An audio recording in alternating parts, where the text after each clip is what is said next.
বলেন। আমরা এখন দাঁড়িয়ে আছি সীমান্ত এলাকা শ্রীমঙ্গলে হোসনাবাদ চা বাগান। এটা অত্যন্ত আমার খুব স্মৃতি বিজড়িত একটা এলাকা।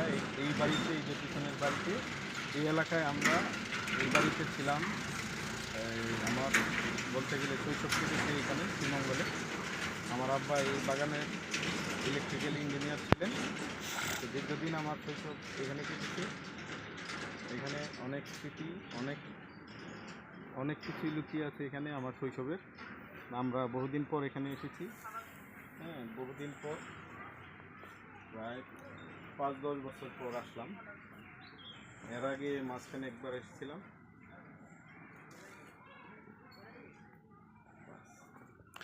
কত সালে এখানে আপনার ছোটবেলাটা কত সাল ছিল? আমরা এসেছিলাম মনে হয় 80 to 82। আপনার বাবা এখানে চাকরি করতেন?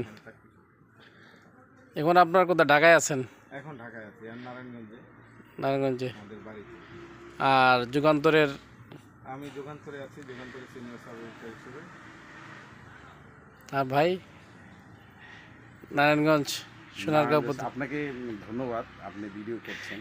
জি। আসলে এই এক ভিন্ন অভিজ্ঞতা। আমরা এই মুহূর্তে আছি বাংলাদেশের একটি অন্যতম প্রসিদ্ধ স্থান, যাকে আমরা বলি যে দেশের অর্থনীতির একটা উল্লেখযোগ্য বিষয়। আমরা যারা লেখাপড়া করেছি তারা অনেকেই জানি যে শ্রীমঙ্গলের চা হচ্ছে বিখ্যাত। আরেকটা হচ্ছে যে বাংলাদেশের সবচেয়ে বেশি বৃষ্টিপাত রেকর্ড হয় আসলে শ্রীমঙ্গলে।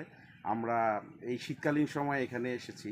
আসলে ভিন্ন একটি অভিজ্ঞতা এবং ভিন্ন একটি জায়গা, খুবই সুন্দর জায়গা। আসলে চা বাগান আসার পথে পাহাড়ের উপরে চারিপাশে যে দৃশ্য দেখলাম, মনোরম দৃশ্য, চায়ের বাগান এবং বিভিন্ন গাছ, এবং সেই ইন্ডিয়ার সেই ভারতের সেই বর্ডার থেকে আসলে যেভাবে পানি নামছে স্রোতধারা, এবং অপরূপ যে মনোরম দৃশ্য, আসলে অনেক অনেক মুগ্ধ করেছে। আসলে এখন এই মুহূর্তে যে জায়গাটাতে দাঁড়িয়ে আছি, এই জায়গাটা আসলে দেখে বোঝা যাবে না যে এখানে চা বাগান। এটা আমরা এই জায়গাটাতে দাঁড়িয়ে আছি যে আমাদের যে যুগান্তরের সাব এডিটর MM সালাউদ্দিন ভাই, তার মানে শৈশবটা কেটেছে এই জায়গাটিতে। ওনার আব্বা এখানে চা বাগান আছে, যে আশেপাশে যে চা বাগান, সেই চা বাগানে তিনি ইলেকট্রিশিয়ান হিসেবে দায়িত্ব পালন করেছেন। উনি এখানে প্রাথমিক বিদ্যালয়ে পড়াশোনা করেছেন। অনেক হিস্টোরি ওনার মুখ থেকে শুনলাম। আসলে খুবই ভালো লাগছে যে ওনার শৈশবের সেই জায়গায় আমরা এখন আছি এবং সেটা আমরা দেখছি, এবং আশেপাশের লোকজনের সঙ্গেও অনেকের সঙ্গে কথা হলো, দেখা হচ্ছে। তো দীর্ঘদিন পরে উনি এই গ্রামে এসে উনি নিজেও একটু অন্যরকম একটি আবেগপ্রবণ হয়ে পড়েছেন, যাক যেটাই বলি আমরা। তো আমি নিজেও আসলে খুব ভালো লাগছে। আমার জীবনে আমি প্রথমেই শ্রীমঙ্গলের এই অঞ্চলটাতে এসেছি। এই জায়গাটার নাম হচ্ছে হোসনাবাদ। তো এইখানের এই জায়গার খুব 2 কিলোমিটারের মধ্যেই হচ্ছে ভারতের বর্ডার। তো এই এরিয়াতে এই গ্রামটার নামই হচ্ছে হোসনাবাদ। এখানে আপনারা দেখছেন যে এখানে একটি প্রাথমিক বিদ্যালয় রয়েছে, হোসনাবাদ সরকারি প্রাথমিক বিদ্যালয়। তো আমরা এখান থেকে কিছুক্ষণের মধ্যেই আমরা চেষ্টা করব যে সেই ইন্ডিয়ার বর্ডারের খুব কাছে যেতে, এবং তারপরে আমরা আসলে শ্রীমঙ্গল যে শহর, সেখানে যাওয়ার জন্য সেখানে যাব। তারপরে আবার নির্ধারিত গন্তব্যে যাওয়ার পালা। তো খুবই ভালো লাগছে, একটি ভিন্ন অভিজ্ঞতা। আসলে আমরা যারা মিডিয়া লাইনে জড়িত, যারা সাংবাদিকতা করি, আমাদের আসলে বেড়ানোর তেমন কোনো সুযোগ থাকে না, কারণ আমরা রিপোর্টিংয়ে সবাই ব্যস্ত। তো এই মুহূর্তে যে জায়গাটাতে আসলাম, আসলে আসাটা হচ্ছে একদিনের সিদ্ধান্ত, এবং খুবই দ্রুততম সিদ্ধান্তের মধ্যে আমরা এখানে আসছি। খুবই ভালো লাগছে। আমাদের সঙ্গে উপস্থিত আছেন এখানকার শ্রীমঙ্গলের যিনি প্রতিনিধি আছেন যুগান্তরের, সালাউদ্দিন, যুগান্তর শ্রীমঙ্গল প্রতিনিধি। ওনাকে ধন্যবাদ। উনি আমাদেরকে দিনভর সময় দিলেন এবং আমাদেরকে বিভিন্ন জায়গায় ঘুরিয়ে দেখাইলেন। তো ওনারও আসলে ওনার কাছ থেকে অনেক অভিজ্ঞতা জানা গেল। তো ওনার ছবিটাও দেখানো দরকার, আপনাদেরকে দেখাচ্ছি। আমাদের যেই শ্রীমঙ্গলের যিনি প্রতিনিধি আছেন, যুগান্তর শ্রীমঙ্গল প্রতিনিধি, শ্রীমঙ্গলের পক্ষ থেকে আপনাদেরকে স্বাগতম জানাচ্ছি। আমাদের এই অনেক সময় গল্প শুনতাম, আমার এই সালাউদ্দিন মোল্লা, উনি আমার বড় ভাই, যুগান্তরের সাব এডিটর। ওনার কাছে অনেক শুনেছি উস্তাবাদের কথা। আমি আসছি অনেকবার উস্তাবাদে। ওনার ঘরটা দেখলাম, এখানে অনেক ওনার স্মৃতি বিজড়িত রয়েছে। শৈশবকাল এখানে কেটেছে। ওনার মা বাবাকে, ভাই বোন সবাইকে নিয়ে এখানে থেকেছেন চাকরির সুবাদে। ওনার বাবা ছিলেন, আর বিশ্বাস হয় না এখান থেকে একজন ছেলে এত ভিতর থেকে আজ ঢাকার যুগান্তরের মতো একটা পত্রিকার সাব এডিটর হয়েছেন। এটা নিঃসন্দেহে একটা আমাদের এলাকার জন্য একটা গৌরবের বিষয়।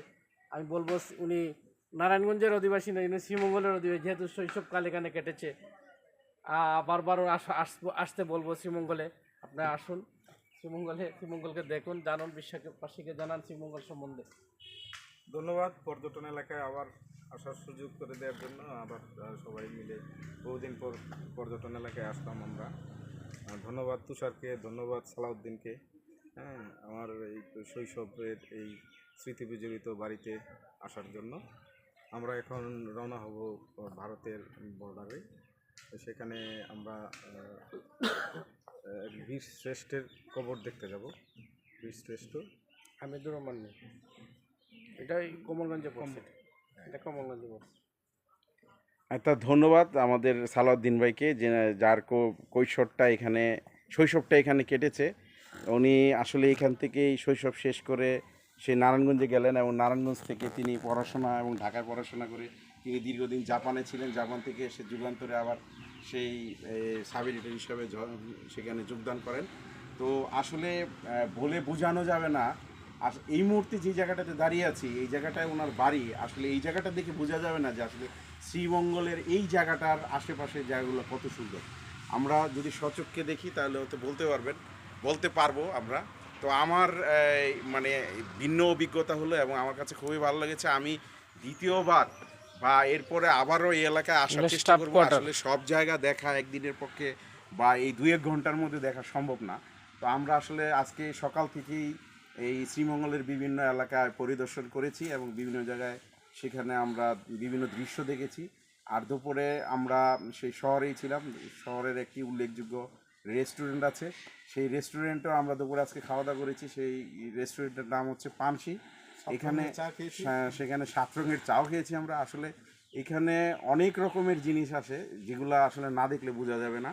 তো আমাদেরকে সকাল থেকেই আমাদের সঙ্গে সঙ্গী হয়েছেন এখানকার যিনি প্রতিনিধি যুগান্তরের, সেই সালাউদ্দিন ভাই। আমরা ওনার অনেক সহযোগিতা পেয়েছি বিভিন্ন জায়গায় ঘোরার ক্ষেত্রে এবং জানার ক্ষেত্রে উনি আমাদেরকে সহযোগিতা করেছেন।